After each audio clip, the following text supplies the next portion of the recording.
अकोट तालुक्यातील आदिवासी बहुल भागातील गटग्राम रामापूर येथील तलाठी निवास कार्यालयासमोर सरकारी जागेवर गावातीलच काही लोकांनी अतिक्रमण केलेलं आहे. याआधी सुद्धा याच जागेवर अतिक्रमण करण्यात आलं होतं. याबाबत लेखी तक्रार करण्यात आली होती.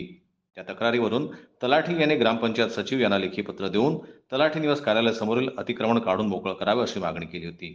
त्या मागणीची दखल घेत सचिव रामापूर यांनी सदर अतिक्रमणधारक यांना ग्रामपंचायततर्फे नोटीस बजावली. या नोटिसीवरून काही लोकांनी अतिक्रमण स्वतःहून काढलं होतं. राहिलेलं अतिक्रमण ग्रामपंचायत रामापूर यांनी काढून मोकळं केलं होतं व याबाबत अहवाल गट विकास अधिकारी तहसीलदार यांच्याकडे दाखल देखील केला होता. तरी आता या तलाठी निवास कार्यालयासमोर पुन्हा त्याच लोकांनी सरकारी जागेवर अतिक्रमण जैसे थे केलेलं आहे. ग्रामपंचायत हद्दीतील अतिक्रमण काढण्याची सर्वस्वी जबाबदारी ही ग्रामपंचायतीचीच आहे. तरी रामापूरचे तलाठी यांनी पुन्हा ग्रामपंचायत सचिव यांना लेखी पत्र देऊन तलाठी निवास कार्यालयासमोरील सरकारी जागेवर केलेलं अतिक्रमण काढून मोकळं करण्याची मागणी केली आहे.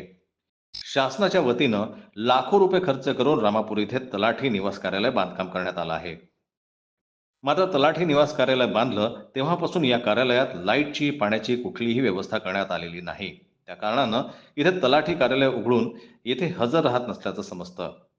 मागे अकोट तहसीलदार यांनी रामापूर येथील तलाठी ऑफिस उघडून हजर होण्याचे आदेश दिले होते.